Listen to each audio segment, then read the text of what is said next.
I, 28, female, had just watched my mother-in-law blame me for her husband's death. She did it during his funeral, in front of everyone. But the worst part wasn't her cruel words. It was what my husband demanded I do afterward.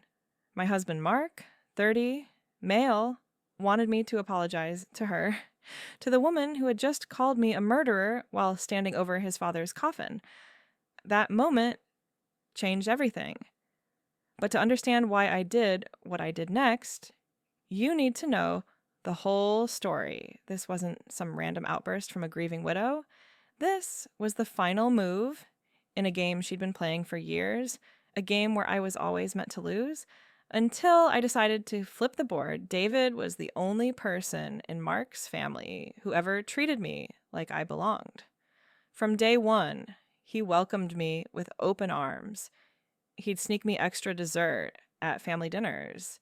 He'd wink at me when his wife, Karen, started one of her lectures. He was more than my father-in-law. He was my friend. Karen was different. She looked at me like I was dirt on her shoe from the moment we met. Nothing I did was ever good enough. My cooking was too bland. My career wasn't impressive enough. My housekeeping wasn't up to her standards. She'd smile while she said these things, pretending it was just helpful advice, but we both knew what it really was. Mark never saw it. Whenever I tried to tell him about his mother's behavior, he'd brush it off. That's just how she is. She's from a different generation. She means well. Those were his favorite excuses. He'd rather believe I was being too sensitive than admit his mother was cruel. Everything changed when David got sick. The doctors found serious heart problems during a routine checkup. They put him on medications and a strict diet. No salt, no fried foods, no rich desserts. His life depended on following these rules. I took over cooking for David. Every meal was carefully planned. I measured sodium content. I found creative ways to add flavor without salt. I made sure he had variety so he wouldn't feel deprived. It was working. His blood pressure was improving. The doctors were pleased with his progress. But Karen couldn't stand that I was the one helping him. She started sneaking him forbidden foods. Fried chicken from his favorite restaurant. Bags of salty chips. Rich chocolate cake. When I caught her, she didn't even try to hide it. A little bit won't kill him, she said, and you're starving him of any joy. He's a grown man, not a child. Let him live a little. I begged her to stop. I showed her the doctor's warnings. I explained how dangerous it was. She just smiled, that cold smile, and told me I was being dramatic. Mark took her side, and of course, he said I was being controlling. He said his mother knew what was best for his father. 2 weeks before David died, he started having chest pains. I could see him wincing when he thought no one was looking. He'd rub his chest and take deep breaths. I knew something was wrong. I told Karen we needed to take him to the hospital. She rolled her eyes at me. He's just being dramatic, she said. It's probably just indigestion. I made him some ginger tea. He'll be fine. Mark agreed with her. He told me I was overreacting again. He said I needed to stop trying to create problems where there weren't any. So they did nothing while David suffered. I was at work when I got the call. David had collapsed in the kitchen. Karen had waited over an hour before calling an ambulance.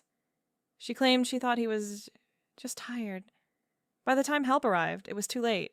His heart had given out. The funeral was 3 days later. The church was packed with family and friends. Everyone loved David. He had touched so many lives with his kindness. I sat in the front row with Mark, trying to hold myself together. Karen stood up to give the eulogy. She started with tears and memories, stories about their life together, their children, their grandchildren. Then her voice changed. It got harder, colder. She turned and looked directly at me. My David would still be here if it wasn't for her, she said. She pointed her finger at me. Her bland food stressed him into an early grave. Her constant nagging made his final months miserable. She murdered my husband. The church went silent. Every single person turned to stare at me. I could feel their eyes burning into me. Some looked shocked. Others looked suspicious. A few looked like they believed her. I looked at Mark, my husband, the man who had promised to love and protect me. He was staring at the floor. He wouldn't meet my eyes. He didn't say a word to defend me. His silence told me everything I needed to know. I stood up. I didn't run. I didn't cry. I walked out of that church with my head held high. Let them think what they wanted. I knew the truth. Mark came home an hour later. He was furious. But not at his mother for her lies. He was mad at me for leaving. My father just died, he said. And you made a scene. My mother is grieving and you abandoned her. She's in pain and lashing out. You should understand that. You need to go back and apologize to her right now. I stared at him. This man actually wanted me to apologize to the woman who had just accused me of murder, who had humiliated me in front of everyone we knew, who had been sabotaging her husband's health for months. You're right, I said. I will fix this. The words came out calm and steady. Mark looked surprised. He'd expected a fight. He'd expected tears and shouting. Instead, I gave him a small smile and walked into our bedroom. I had work to do. David had told me something a few months before he died. He'd made me promise not to tell Mark. Karen had taken out a large life insurance policy on him. She'd done it just 6 months before his diagnosis. She'd told him it was for their grandchildren's college funds, but the beneficiary was only her. I spent the next 2 days gathering evidence. I contacted the insurance company and got copies of the policy documents. I found the text I'd sent Karen warning her about David's chest pains. I pulled up the photos I'd taken of her sneaking him forbidden foods. I documented everything. Then I called a family meeting. I told everyone it was important that I had something to say about David's death. Karen and Mark assumed I was ready to deliver my apology. They looked smug when they walked into our living room. The same relatives who had witnessed my humiliation at the funeral were there. David's siblings, Karen's sister, Mark's cousins. They all came expecting to see me grovel. I stood in front of them with my folder of evidence. Thank you all for coming, I said. I know this has been a difficult time, but there are things you need to know about David's death. Karen started to speak, but I kept going. I pulled out the first document. This is a life insurance policy Karen took out on David 6 months ago, I said. She told him it was for the grandchildren, but she's the only beneficiary. It's worth $500,000. The room got very quiet. I pulled out my phone and showed them the texts.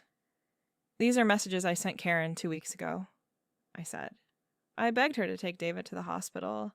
I told her about his chest pains. She ignored every single one. I showed them the photos next.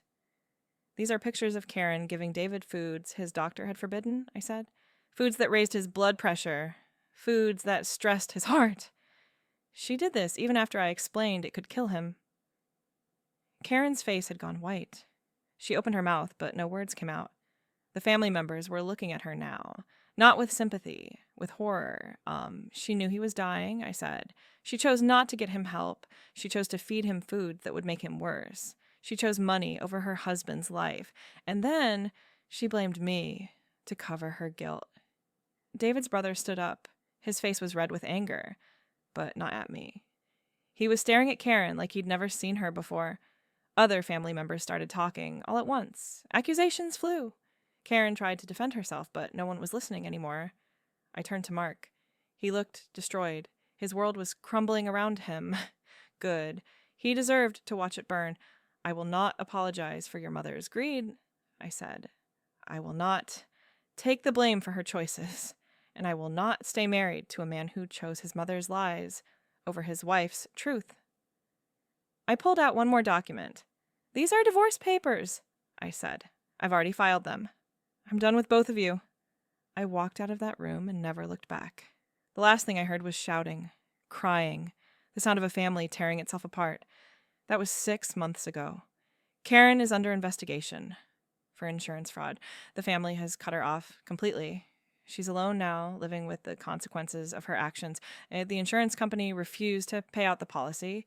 She got nothing from David's death, except the hate of everyone who loved him. Mark has tried to contact me dozens of times. He's sent letters, emails. He's shown up at my work. He says he's sorry. He says he should have believed me. He says he should have defended me. But it's too late for apologies. he made his choice in that church. He chose his mother over his wife.